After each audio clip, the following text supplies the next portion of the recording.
घरी घेऊन जाण्याचा जो मेसेज आहे, म्हणजे आपण घरी काय घेऊन जायचं, तर घरी तेवढंच घेऊन जायचं. इथं आपल्या या प्रदर्शनात आलेले जी काही 800-900 चांगल्या प्रकारची जनावर आहेत त्यांचा प्रकृती गुणांक घेऊन जायचा. आणि प्रकृती गुणांक हा शेपटाकडून बघावा लागतो, पाठीमागच्याच बाजूने बघावा लागतो. चांगल्या प्रकारचा प्रकृती गुणांक असल्यानंतर पशुवैद्यकीय बाबतीमध्ये कुठलीही अडचण येत नाही, आजार निर्माण होत नाहीत. आणि आत्ताच राणे सरांनी आणि पाटील सरांनी सांगितल्याप्रमाणे चांगल्या प्रकारे आपल्याला हे जनावरांचं प्रजनन आणि उत्पादन मिळू शकतं. चांगली गाय म्हणजे काय हे पाहायचं असेल तर आपल्याला देवणी आहेत, लाल कंदार आहेत, गीर आहेत, या सगळ्या पशुधनाच्या बाबतीमध्ये आपल्याला पाहता येत राहील की उत्कृष्ट प्रकारची जोपासना ज्यांच्याकडे करण्याची ताकद आहे तेवढेच फक्त यशस्वी दूध उत्पादक आहेत. या प्रदर्शनामध्ये आपल्या मराठवाड्यामधल्या जास्तीत जास्त गायी आणि त्याचे सांभाळणारे गोपालक आहेत. कुठल्याही प्रकारची समस्या गेल्या 10 वर्षात न विचारणारे पशुपालक या मराठवाड्यामध्ये आहेत. याच्या उलट ज्यांच्याकडे गायी वर्षानुवर्ष आहेत त्यांना रोजच समस्या आहेत, ते रोजच पशुवैद्यकाला विचारतात, असा आपला महाराष्ट्र सुद्धा आहे.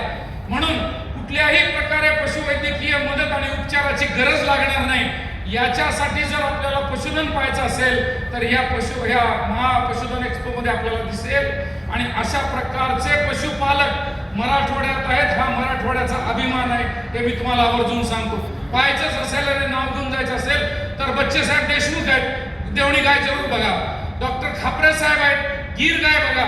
या सर्व प्रकारच्या गायी सांभाळत असताना डॉक्टर साहेब असतील किंवा आता पंडितजी आपल्या समोर आहेत त्यांनाही विचारा, कुठल्याही प्रकारची अडचण ते कधीही विचारत नाही. 40 गाई 50 गाई सांभाळतात, 30 लिटरच्या पुढे दूध उत्पादन आहे, एकही प्रजननाची समस्या नाही. याचं कारणच एक आहे की प्रकृती गुणांक गायीचा अतिशय चांगला आहे. हा प्रकृती गुणांक आपल्याला 700 गायींमध्ये पाहण्यासाठी जी संधी आहे त्याचं सोनं करा. आणि या बाबतीमध्ये जेव्हा अडचणी येतील तेव्हा महाराष्ट्राचा पशुसंवर्धन विभाग विचारल्याशिवाय सोडू नका. मराठवाड्यातला माणूस प्रश्न विचारत नाही, शंका विचारत नाही, डॉक्टर पर्यंत जात नाही, शासकीय अधिकाऱ्यांची झोपमोड करत नाही, म्हणून स्वतःची झोपमोड करून घेत राहतो. हे माझं 40 वर्षापासूनचं मत आहे आणि ते मी बदलायला अजूनही तयार नाही.